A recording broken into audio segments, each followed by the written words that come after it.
Salut à tous et bienvenue sur CB5 TV. Aujourd'hui, notre interview portera sur le Conseil congolais des chargeurs. Et pour parler de ce conseil, nous allons recevoir sur ce plateau M. Koumou Boulas. Il est le directeur général du Conseil congolais des chargeurs du Congo. Avec lui, nous allons parler de la séance de travail qu'il a eue avec la délégation du ministère des Transports de la RDC. Monsieur Koumou Boulas, bonjour. Bonjour. Vous êtes directeur général du Conseil congolais des chargeurs. Est-ce qu'on peut connaître quelles sont les missions du Conseil congolais des chargeurs? Merci beaucoup, monsieur le journaliste.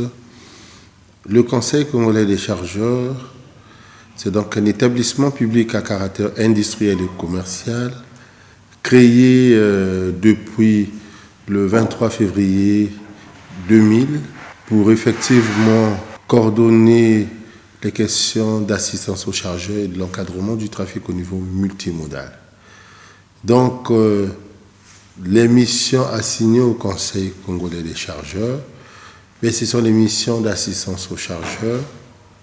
Assister le chargeur aujourd'hui revient donc à répertorier toutes les attentes des chargeurs depuis l'amont de la chaîne d'approvisionnement, le cours et l'aval de l'acheminement en vue d'apporter des solutions efficientes aux attentes.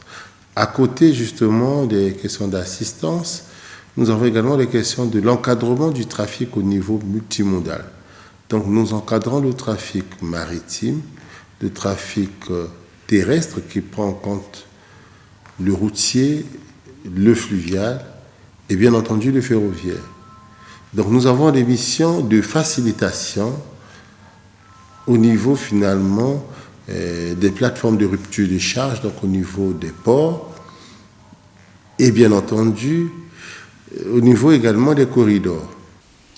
Monsieur le directeur général, il y a eu quelques jours, vous avez reçu une délégation des experts du ministère des Transports de la RDC. Peut-on savoir de quoi s'est-il agi? Nous avons reçu une forte délégation du ministère des Transports de la RDC, plus précisément de l'OGFREM, donc le Conseil des chargeurs de la RDC, avec bien entendu la délégation de la Direction générale des lignes maritimes de la RDC et d'autres structures qui sont venues dans le cadre de la coopération, se sont fait accompagner par d'autres tutelles, donc le conseil du ministre des Transports, de l'aviation civile et de la marine marchande, mais ils sont arrivés pour que l'on arrive à examiner les questions de coopération entre le Congo et la RDC, notamment sur le secteur maritime, regarder tous les accords que nous avons avec eux, ceci pour effectivement améliorer toutes les questions de facilitation, pour anticiper la mise en œuvre de la ZLECAf, la zone de libre-échange au niveau continental africain. Peut-on connaître un peu l'état de cette coopération? Est-ce qu'elle est au beau fixe? La coopération aujourd'hui avec la RDC, c'est une coopération qui se passe très bien. Nous avons d'ailleurs installé dans nos locaux le représentant du directeur général de l'OGFREM, du Conseil des chargeurs de la RDC. Et aujourd'hui, les relations, ça se passe très bien.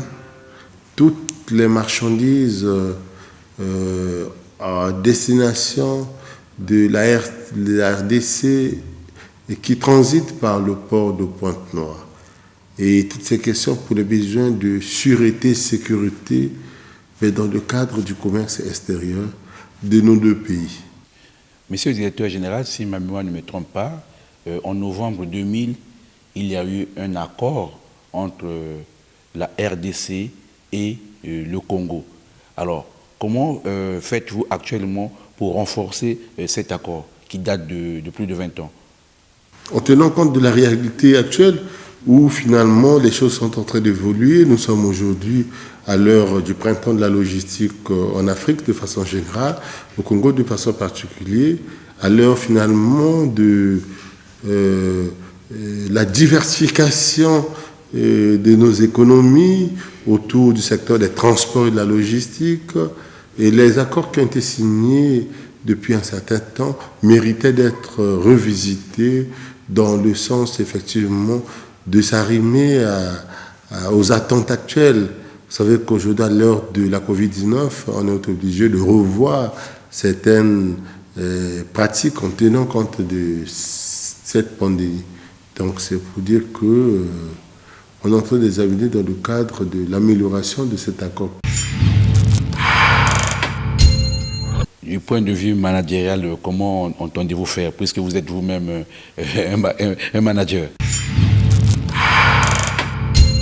Nous regardons en tenant compte effectivement des réalités que nous voyons ailleurs, parce qu'il est question aujourd'hui en tenant compte de ce qui se fait chez les autres.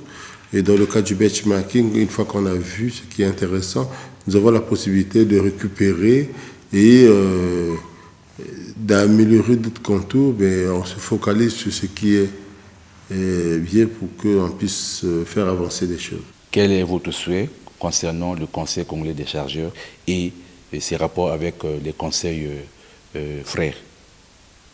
Les souhaits aujourd'hui, c'est travailler effectivement pour le développement du Conseil congolais des chargeurs, pour faire de sorte à ce que le Conseil des chargeurs puisse revenir à ses missions originelles, les missions d'encadrement du trafic et bien entendu de l'assistance aux chargeurs.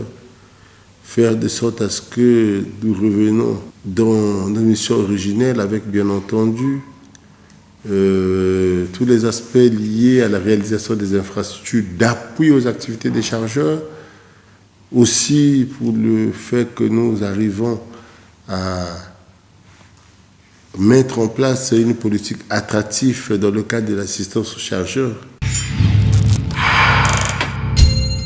Monsieur le directeur général, nous sommes arrivés à la fin de cette interview. L'honneur vous revient de la conclure. Bien, merci beaucoup. C'est une première fois pour nous de se retrouver dans une telle émission. Nous avons beaucoup de choses à faire et nous allons garder ce partenariat de sorte à ce que nous puissions la prochaine fois aller plus en avant. Merci pour cette première rencontre. Voilà, c'est la fin de cette interview. Je rappelle que nous étions avec M. Koumou Boulas. Il est le directeur général du Conseil congolais des chargeurs. Avec lui, nous avons parlé des missions du Conseil congolais des chargeurs et de la coopération entre le Conseil congolais des chargeurs et celui de la RDC. Nous allons vous retrouver à une prochaine occasion et surtout rester branchés sur les programmes de notre chaîne CB5 TV. N'oubliez pas de vous abonner. Au revoir.